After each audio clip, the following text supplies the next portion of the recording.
In a noisy compound at the edge of Ajagunle, lived Ben, a quiet, intelligent young man who had just graduated from the university. While others celebrated with suits and champagne, Ben returned home to his father's old sewing machine, inherited from his grandfather. There was no job waiting for him. No office. No white-collar dream. So Ben did what he had to do. He became a tailor. From morning till night, he bent over fabric, cutting, stitching, sweating. Not because he loved it, but because poverty has no respect for degrees. His mother, Mama G, stood by him, defending her son fiercely. But the neighbors, the same people who once praised him as the bright boy of the street, now mocked him. Sir N.A. Tailor you be now. After 4 years for school. Abbey school don turn to sewing class. Your mates day drive Uber, you day sew anchora. Ben heard it all. Sometimes, he'd cry in silence, his hands trembling on the machine.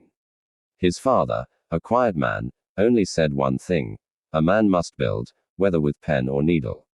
He kept working. But what they didn't know was that Ben's education was not wasted. He was using what he learned. He designed his own fashion logo. He opened a small Instagram page for his works. He knew how to speak to rich clients, how to write proposals, how to market his designs. And then something happened. One of his designs went viral. A popular actor wore it and tagged him.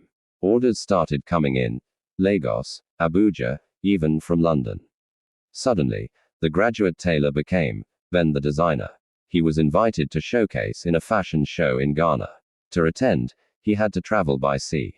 It was his first time seeing a ship up close. On that ship, Ben felt something he had never felt before: freedom, wind, and destiny calling. One of the captains saw his sketch pad and admired his ideas. You should come design for sailors, the man joked. But Ben took it seriously.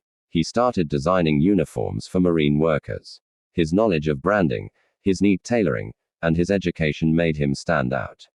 From there, Ben launched his own international line, Tailor Style by Ben. He became both a fashion boss and a sailor of his own destiny. He returned home 1 year later. This time, with a camera crew, reporters, and a new car. The same people who mocked him rushed to greet him. He looked them in the eye and smiled. Education is not about where you work. It's about how you think. I was never just a tailor. I was a builder in disguise. If you're enjoying this, hit subscribe and join the reward gang.